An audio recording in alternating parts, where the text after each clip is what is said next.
absolutely had to shift and pivot, right? So I think that's an important component of our conversation is you have a startup, you have this idea, and then you're like, oh, you have to listen to what customers really need and what market opportunities out there, and realized, and actually it happened with Superstorm Sandy, the catastrophe really made this happen.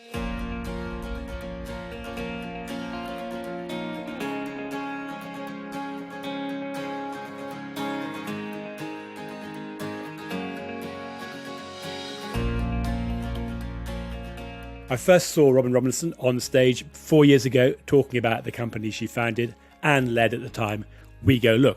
Now, we all know about the benefits of going digital, but some of the most interesting companies are those building technology that makes people more effective rather than aiming to replace them. Over the next 30 minutes or so, you're going to hear what motivated Robin to leave paid employment and start up a company, building up a community of what she refers to as lookers across the US. That was with WeGoLook. We're going to find out who the initial offering was for, and then how, after Hurricane Sandy, Robin ended up in insurance. Robin talks about the challenges for female founders and shares some research that may challenge some of the current preconceptions. Having sold WeGoLook, Robin explains how she broadened her interest exploring consulting and cyber risk before taking on her most recent role as US Managing Director for Claim Central Consolidated. Matthew Grant here. Welcome if it's the first time you've joined us, and if you are a regular listener, great to be invited back into your day. Now, I've interviewed over 150 people in the last couple of years for the podcast and during our events, and we've had some great guests doing incredible things.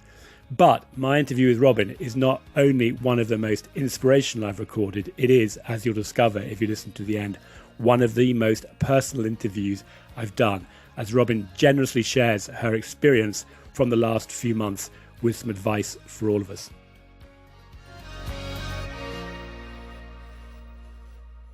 Robin, really looking forward to this discussion. I have been a great admirer of what you were doing in your previous company, WeGoLook, since I heard you talk on stage a few years ago it was now, and really interested to hear how you went from what looked like a career in broadcasting to setting up a company providing support, I think amongst other things, for claims analysis. Welcome to joining us. How are you today? Thank you, Matthew. I'm fantastic, and it is a true honor to be a guest on your podcast. So looking forward to our discussion. Well, thanks. Well, last time we spoke, we tried to record this. We had an ice storm coming through, which is like seasonally early, but I think it's now all past now. It is past, but it was, it's a perfect intro into claims, right? Like you're inside one of the events itself. So yeah, we have ice storms and hurricanes, all kinds of good stuff going on here. Really interested, first of all, just to hear how you went from broadcasting to setting up WeGoLook in, I think, 2009. Then you sold it in January 2017 and are now running Claim Central Consolidated for the US, which we'll talk a bit about. But yeah, how did you come up with the idea to set up a business, and what gave you the motivation to move from one area of the world or business world into another? Well, I love that question because I believe that each of us are just on a unique life journey and professional path, and it all crosses over. For me, what happened is directly out of college, I started working for the Washington Post. I learned a lot about different customers, the back end, front end, really kind of learning what made them tick, right? I loved doing what I was doing. I was advancing within the company. But I've actually lost both of my son's fathers to car accidents. And when those events happened, I felt like, I really needed to start my own company. I needed to have a flexible schedule. And I wasn't quite sure how to do that. But I had been working with several different clients at the Post and had moved on to like Cumulus Media, a large media company here. And really just felt like, it was a good time for me to start my own consulting company. I was in my late 20s when that happened, but started my first company there, had several other companies after that. One failed, the others were successful, but, I worked with car dealerships and auto dealerships. So this will date me. Some of my clients didn't have websites. And I was like, guys, you have to have a website. Look at all this organic traffic that's coming in. These are hot leads. And I learned a lot about the entire automotive business through that venture. That's what really helped shape the idea of how WeGoLook could work. So in 2009, I had a friend that was looking at a high-end projector on eBay. He wasn't quite sure if the seller was real, if what condition it was in. I was like, there's got to be a service for that. I mean, people are buying on eBay all the time.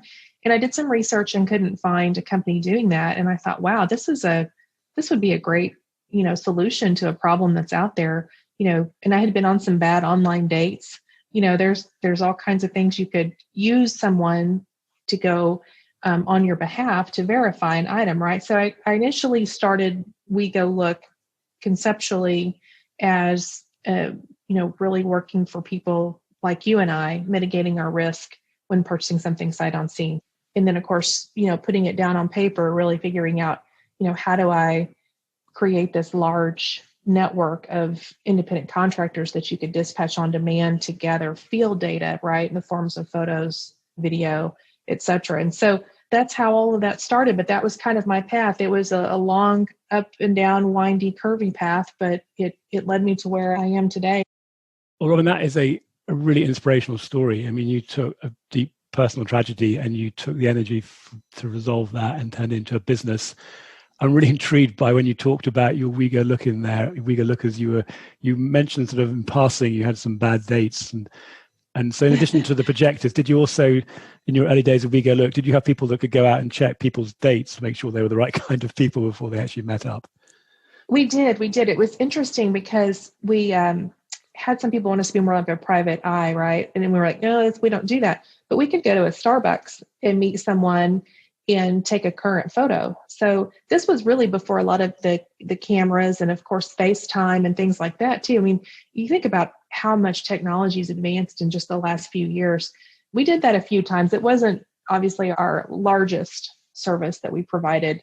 We really focused on automotive. We did some work for banks and things like that. But individual items, pinball machines, collectibles, heavy equipment, those were really kind of our sweet spot for individuals back then. Well, it could have been a fascinating fork in your career. We could be having a very different discussion just now, but clearly it was very successful with where you did end up, which was, was it entirely around claims ultimately, or is that just one of the areas you're looking at in addition to some of the original eBay purchases? That's a great question. So to your point, absolutely had to shift and pivot, right? So I think that's an important component of our conversation is, you have a startup, you have this idea, and then you're like, oh, you have to listen to what customers really need and what market opportunities out there, and realized, and actually it happened with Superstorm Sandy, the catastrophe really made this happen, but had a large bank that needed a portfolio of properties looked at, and they reached out to one of their smaller banks. Long story short, we were able to go in with a FEMA certified looker and capture all that information and submit it back. But I still didn't realize at that moment, this was in, of course, 2012, late 2012, that insurance was where I needed to be, because that was more on the banking finance side, right? And we were doing a lot in auto inspections, for fleet companies, again, for loans. But where the kicker for me turned was I had a client introduce me to one of the nation's largest companies through an RFP process. They said, you know what, you're perfect for this. And they reached out to the carrier and said, hey, we can't do this for you. We received the RFP, but we know someone who can. And it was just because I had a great customer relationship with that group that I had that referral. And I went out and actually landed the RFP in that contract. And that's what opened my eyes up to insurance. And I started learning everything I could about insurance. Insurance is not my background, but I've been in it now for about 8 years. It's slightly self-serving or self-selecting, because this is an insurance-related podcast, and naturally everybody ends up in insurance. But it is interesting how many people don't expect to get there, and they start off doing something else very different. But building a business, in your case, you've had to find clients, but presumably you've also had to find people to go and look for you. I mean, actually, you have a Sure. You had a term for them. Are they lookers? Or Lookers. Right? Yeah. So that's what we called them back in the day when we were working on, what types of persons do we want to represent the company. Looked for, mobile notaries, process servers, people that were already in the field and mobile, right? People that were used to independently going out and meeting with someone and following instructions. So that's really the initial group that we went after. Also worked with the military. And so that was kind of the initial push. But then we realized that as we grew and our training modules improved, we were able to just bring on a lot of retired people that were professionals in their industry, back in the day. And so that was the key on how we were able to recruit and look for that network. So we just had to kind of think outside the box. It was a lot of work to build that up. And what I think is fascinating now is, you don't have to build and maintain a network like that anymore. You can just simply connect to them. So now what I'm working on is what I would call, an evolution of that whole process, whether it's data capture or the network. So now I'm able to connect to many organizations, including one like a WeGoLook, right? So you have access to Uber and to Lyft and Postmates and street delivery and all of these different types of groups, all via technology. So it's really fascinating to see what we worked so hard to achieve that we can just multiply easily leveraging technology now. Yeah, but still pushing the boundaries, even if it's companies, not people. But just before we sort of move on to talk about Claim Central Consolidated, just on the way that you worked with your lookers. I mean, clearly they were going out using people to look at what was on site, and some of that can be replaced by technology. But what's your sort of view on the balance between technology and people? Because my sense, sometimes we tend to expect too much in technology and forget, how smart the human brain is.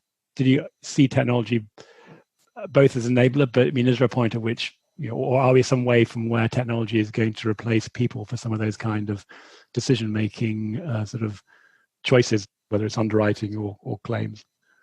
I'm answering that question a little differently than I would have if you'd asked me this, 9 months ago, because I think that the individual policy holder in the instances that we're talking about now are much more apt to try to use the technology that's provided to them by the carrier, right, or a third party, because they don't want anyone coming to their home. I think that a combination of technology with people will always still be needed.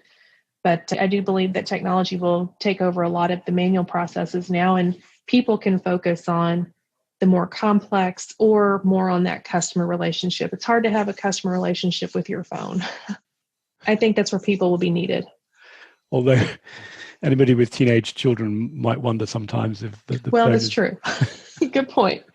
But your earlier point in there, as you were saying, it just, for me, one of the sort of things I'm thinking about is not just the technology evolving, but actually there are people coming into the workplace, or the children are growing up and being able to help the parents with things like just taking photographs for a claim. So you're actually seeing a greater willingness and a greater, almost like educated group of people who can actually use the tools as well as the technology. So moving on to Claim Central Consolidated. So you sold WeGoLook, you then left them, I think, last year, and now you're running Claim Central Consolidated for North America. Can you just talk a bit about what that's offering?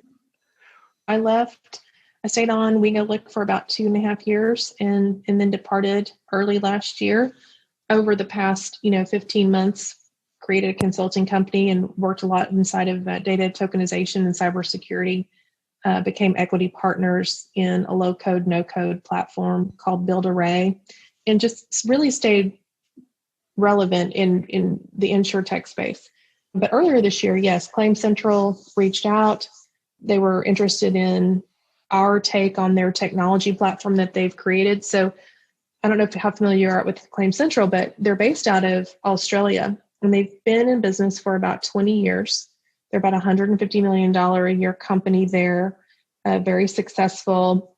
Brian Simpson, the CEO and founder, he's just an incredible guy. He's built a rock star team, but he's also created multiple companies. So they have a TPA, they have an auto claims platform, trades network, water mitigation company, and of course, with different locations throughout the world, their footprints in New Zealand, South Africa, and a small presence in Italy as well. So about almost 2 years ago, they wanted to soft launch a piece of the business here in the US. So Brian's realized over time that the technology that he's created to support all of his other businesses could be, useful for others.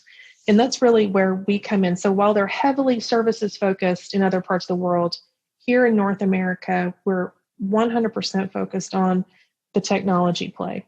And that is where we've built this open marketplace where we're connecting service providers and the insurtechs together. So, you're familiar with Guidewire Marketplace. This is very similar, but we're actually adding the services component to it, and it's very affordable to clients of all sizes. So we're focused on those that are kind of underserved as well. And yes, Guidewire Marketplace, actually, I was talking to them yesterday. We did an event talking about that and some of the companies they've got on it. But yours is bringing in the services, it's bringing in the technology. And you mentioned insurtechs, but of course, depending on what people define as insurtech these days, there are lots of well-established companies that have been around for longer than insurtech has been invented. So I think you've got more established companies in there as well. Yes.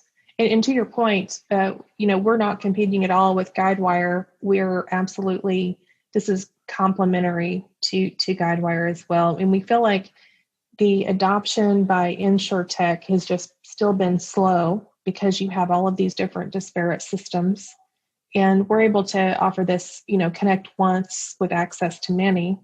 We can take a field service company, and we just purchased LiveGenic. So I hit the ground running, and I went through my first acquisition, which was exciting. So live video collaboration tool, LiveGenic. But we're able to take and pair, say, a LiveGenic to an IA firm, and then enhance the measurements with a planner or a hover, et cetera, for the carrier. So there's a lot of ways to kind of mix and match the different components.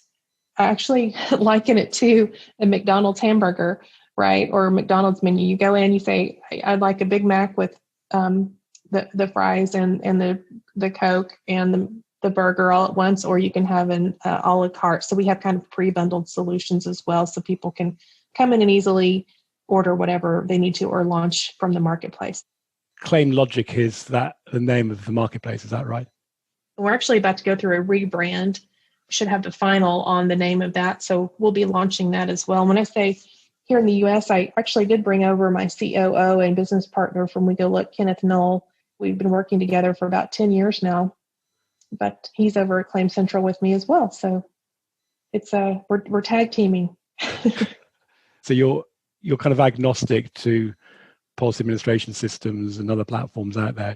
Right. We're definitely agnostic.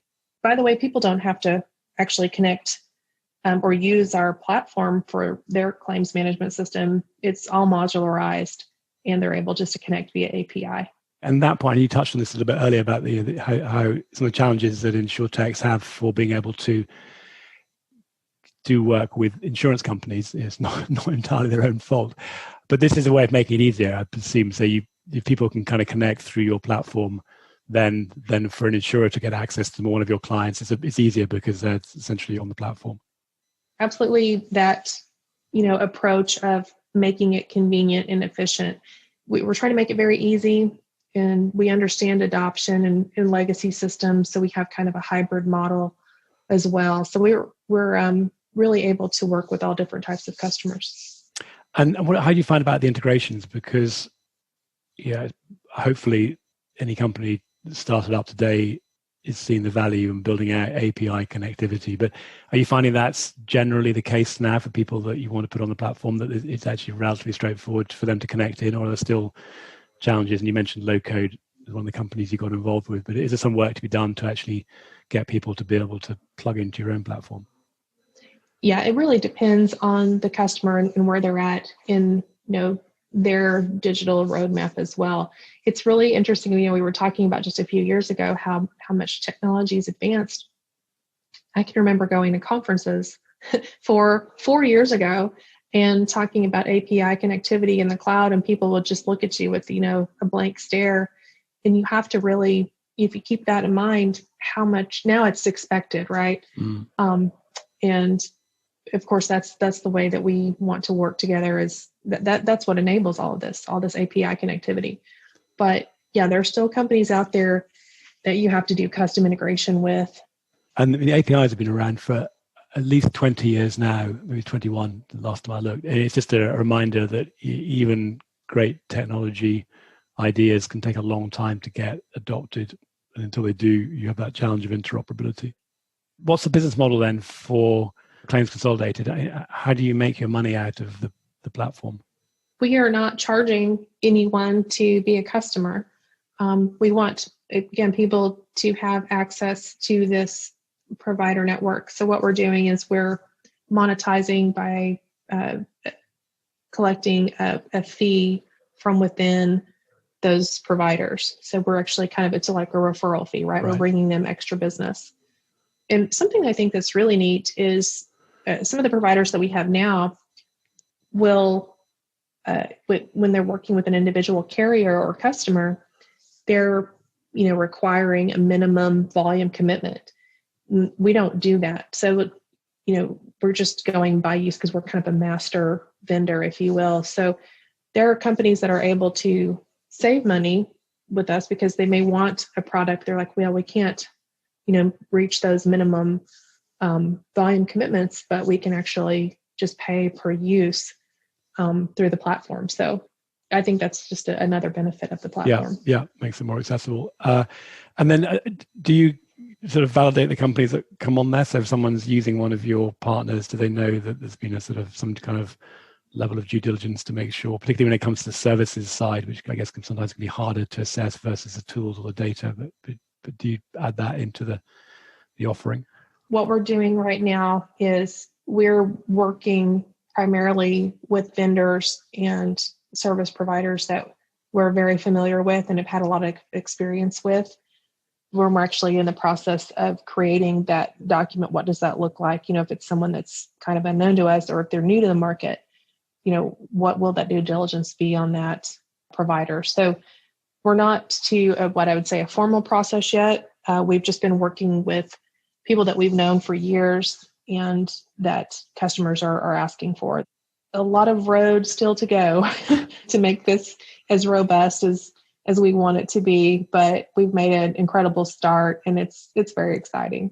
And it sounds like a sort of community sort of crowdsourced, by either people or just by recommendations and referrals. And then how do you sell something like that? Because you don't collect any revenue until people start using it, and the cost of selling. Actually, I don't know if the cost of selling has gone down now that people aren't able to or expected to get on planes anymore. But how do you find your customers and then sign them up? This is my 4th month in, but we have a fantastic pipeline, and we are channel partners with Aon. We're looking at some other large distribution channels as well that really help us with exposure into the marketplace. But it's really being able to go to the contacts that we know and people that have been struggling with this, wanting to leverage a lot of these insurtechs and or multiple providers in one, legacy system has been very difficult for some of the larger carriers. And this is a problem we're tackling. We've heard it for several years now. We're not able to kind of get on a plane, but Zoom's been good so far for us. Zoom's been a lifesaver for many people. I don't know how we'd survive. Yeah, 5 years ago we'd have struggled. We'd all be on Skype or something. Or you've been looking at some other early stage companies. What do you see as being some of the most interesting areas evolving in technology and analytics for insurance? I think that cybersecurity is very important, and I learned a lot about data tokenization. We worked with a company called TokenX, and this is really an interesting company because they've been in the payment space, for over a decade, and were very, very successful there. But there's a need for all of these companies and carriers to protect that data. So, and even with their third-party vendors. So if you look back at WeGoLook, I had access to carrier customer information. But if you actually use a data tokenization layer, you're never storing that customer information, not one time. So, you can get hacked, but you don't have any information. It's all just numbers and characters. And I think that that's going to become more and more important because not only can as we share more information across all these APIs, you have to protect it. But you can actually incorporate some sort of protocol into your cybersecurity policy that will actually have your customers enforce using some sort of cybersecurity protocol. So, Rob, there's a couple of other things I wanted to touch on. So, to take a slightly different direction, the insurance industry comes under criticism for lack of sort of female leaders, and also in technology companies and early stage startup companies for females. I mean, there's a lot of recognition of that now. There's some initiatives out there, but in your experience in the last few years since this has become more noted, are things improving? And then I guess the second question is, what else can be done to help tap into a broader set of people that have got something, as you've shown, to bring into this industry generally and build businesses that's not being done at the moment? I agree. It's on the investment side too. So yes, it's on founders, but if you look at who the major investment firms are or private investors, they're typically male as well. So I think we have to even take a step back further, because it's, you have to have women who are receiving funding. And I think it's, easier to connect with a similar audience as a founder. So just as a side note there, I think we have to focus on the investment firms as well. But yes, I have seen over the last several years, definitely more of a focus on female founders. There's been multiple articles on how female founders will typically have, a higher success rate than a male counterpart, just in general. But, you've got the Quest A female founders in tech, that program was created, I think, back in 2017, and they're really expanded to include additional programs, not just InsurTech, but in other segments as well, or other industries. I have seen a lot more women become involved in the speaking circuit. I've seen event coordinators working hard to include women. And I actually just earlier this week interviewed just several amazing women. You've got Martha Fry, over at Nationwide. She's an SVP. Lori Pond over at the Auto Club Group. Kat Reese, Tower Hill Insurance. You've got women who are out there really making a difference and in senior leadership roles. And I think that as you continue to see more and more women and hear their stories, I think that will just have a ripple effect. And I think we have to also look at women who are raising families and have small children. We still have that, I think, mentality that it's okay for men to go out and chase their dreams. But I think we still have a long ways to go, Matthew. but we've made a lot of progress. I'll tell you that. Well, I'm glad we made progress, and I think we all recognise we've got a long way to go. There was an interesting data point you had in there that I wasn't aware of, which was that companies started by women have had a higher success rate. That is really interesting, actually. Is there a report on that or something? There have been several. Yes, there have been several. So I will look for one and send it to you after our recording. That'd be great. We'll put it in the episode notes. And then the other one, just as you mentioned about the investors. So two of our members, and actually two of the other people I've interviewed, are both partners at investment funds. So Ruth Fox-Blader at Anthemis, and then Martha Notaris at Brewer Lane, who I both have huge respect for in terms of their view of the industry and what's going on. And there's a sort of honesty there as well, that they just call it as it is, which is very refreshing. And it's not always what everyone wants to hear, but it's very helpful in terms of filtering out what's real from what's noise. But yeah, I think certainly we can all do more in this area, and we ourselves are trying to do what we can to support that. And then finally, you were very gracious to offer to speak about some of your recent health issues, and from the perspective of just a way of reminding people some of the challenges in life, but also your own experience from that. So I'll sort of basically pass that back over to you to talk about that in the way you feel most appropriate. I appreciate that, because I think we all stay so focused on our professions and on our families that sometimes we forget to take care of ourselves. I know that that's my case. I've always had very good health. I've always been super high energy, just go, go, go. I've always felt like I've lived life to the fullest, working hard, playing hard. But what I didn't do was focus on my health and taking care of myself on a regular basis. And I was diagnosed with 2 different types of breast cancer earlier this year. So I've been battling that. And that was just kind of a big wake up call on, okay, instead of putting off doctor's appointments or rescheduling because I had another call, you have to go to these, right? And it was a really great time of reflection this year of trying to put my health first. And I want to just kind of share that because I always put the business and my family before myself. And I'm working hard to change that mentality. But, men can also get breast cancer. And I think that's a good reminder for people that are listening here. And of course, women, please go get your annual mammogram. Don't put it off. And so I've shared this bit with some people here in the past, and I've received many messages of people saying, thank you, I'm not putting this off anymore, or had some really supportive messages. And so I'm hopeful that hits home with someone to just, we can't get everything done in a day. The work will still be there. So focus on, your health, because you want to be there for your family. And of course you owe it to your organization to also be healthy.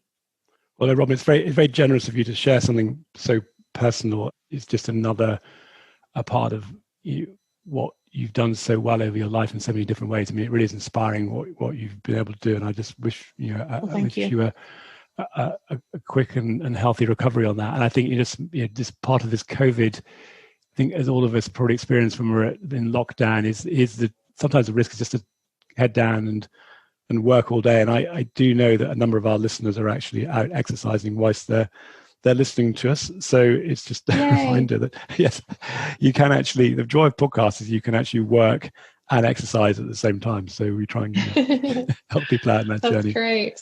Yes. But Robin, it's been tremendous. I've really enjoyed talking to you, learning more about Claim Central Consolidated, and to get a little bit more perspective behind WeGoLook. Well, thank you very much. And I hope, thank you. Yeah, I hope before long we can see each other again in the flesh, and you don't have any ice storms anytime too soon there in Oklahoma. Thank you. And I hope you have a wonderful holiday season. And thank you so much for the opportunity to spend this time with you. I really enjoyed it as well. Thank you. Thank you.